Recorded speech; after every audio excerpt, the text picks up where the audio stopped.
এই যে ওয়েস্ট বেঙ্গল বা ইন্ডিয়াতে এই ব্যাঙের ছাতার রিহ্যাব নিয়ে আমি বেশ কিছুদিন ধরে কথা বলছি।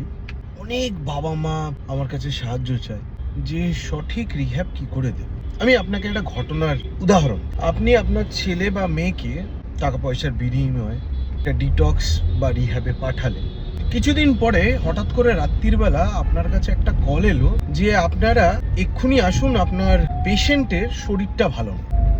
গেলেন তাড়াহুড়ো গিয়ে, কি দেখলেন, নয় তার দেহ বাইরে নিয়ে আসা হচ্ছে বা তাকে হাসপাতালে পাঠানো হয়েছে। কিছুক্ষণ পরে খবর পেলেন যে আপনার পেশেন্ট এক্সপায়ার করে। এটা সচরাচর যে কোনো নার্সিং হোম কিংবা হসপিটালে হয়। এবার আপনি কিছু করতে পারবেন না, কারণ আপনি একটা বন্ড সাইন করেছেন আপনার পেশেন্টকে রিহ্যাবিলিটেশন বা ডিটক্সে দেওয়ার জন্য।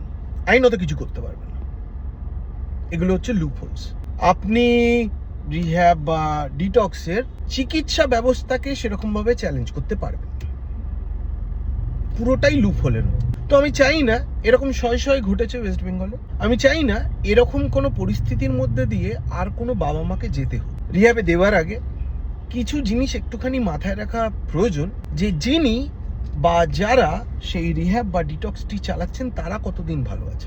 আমি পার্সোনালি মনে করি, আমি ভুলও হতে পারি, আমার ভুল মানতে কোনো অসুবিধা নেই, কিন্তু যে কোনো সিনিয়র ক্লিন টাইমার বা রিহ্যাবিলিটেটর এটার সঙ্গে সহমত হবে যে একজন রিহ্যাবিলিটেটর বা যিনি সেন্টার চালাচ্ছেন বা যিনি সেন্টার অথরিটি, তিনি বা তাদের ক্লিন টাইম হওয়া উচিত মিনিমাম 10 বছর। যত বেশি হয় তত ভালো।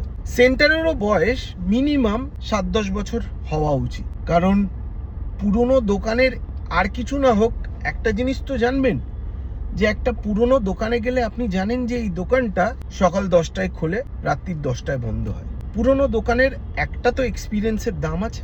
নতুন এরকম প্রচুর ব্যাঙের ছাতার মতো রিহ্যাব আছে যে 2 বছর ভালো আছে, তার সেন্টার 2 বছর মানে ভালো থেকেই একটা সেন্টার খুলে নিয়েছে। এতে কি হয়, আপনি কি কোনোদিন চাইবেন যে একটা অন্ধের হাত ধরে রাস্তা পার হতে?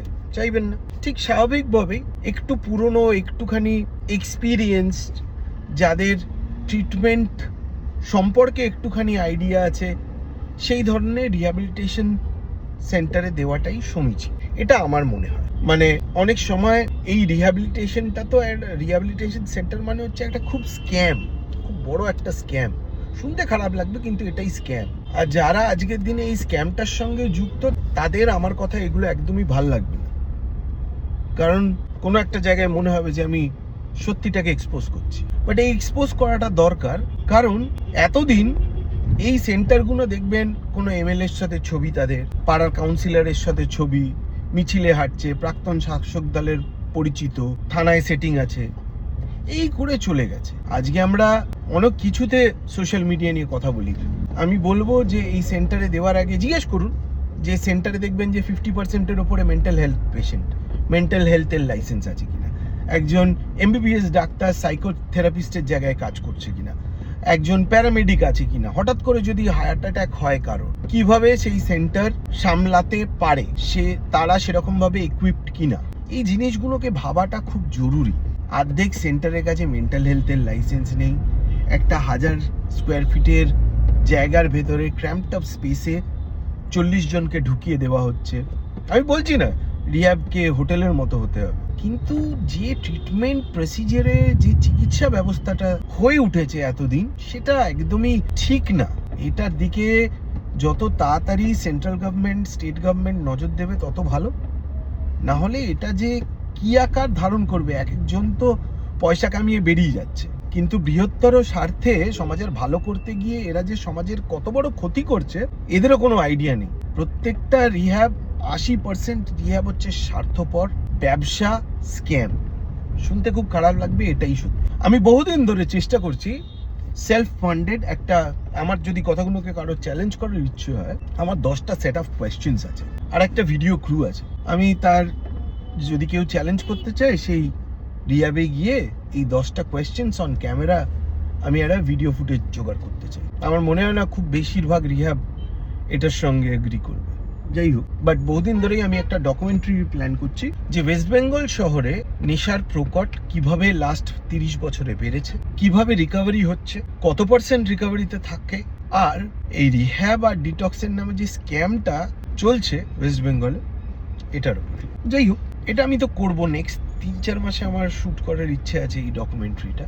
তাতে একটুখানি হলেও অ্যাওয়ারনেস বাড়বে, কিছু বাবা মার সুরাহা হবে, কিছু অ্যাডিক্টের সুরাহা হবে, সঠিক পথটা তারা দেখতে পাবে। আমি তো এখনো বলছি যে নেশা ছেড়ে থাকতে গেলে 1 টাকাও লাগে না,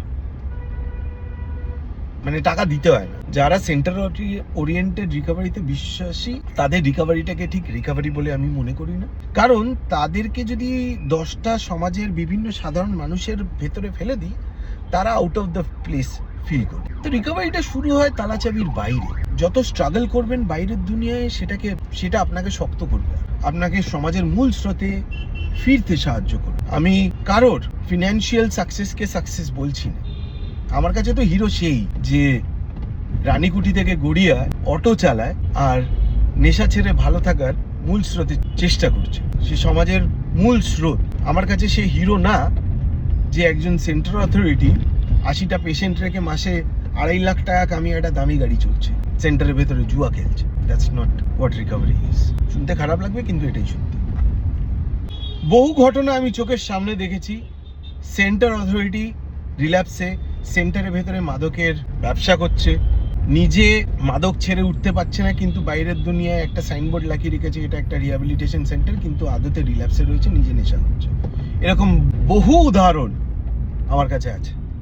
আমার কাছে না, সবাই জানে, পুরোটাই এক্সপোজড। যারা এই সেক্টরে কাজ করে তাদের কাছে পুরোটা ক্লিয়ার। এটা তো হওয়ার কথা ছিল না কলকাতা শহরে, কেন হলো? আমি এখনো বলছি, নেশা ছেড়ে ভালো থাকতে গেলে কোথাও কোনো টাকা দিতে হয় না। আমাকে তো দিতে হয়নি। রিহ্যাব ট্রিটমেন্ট সেন্টারে যে কদিন ছিলাম সেটার টাকা দিয়েছি।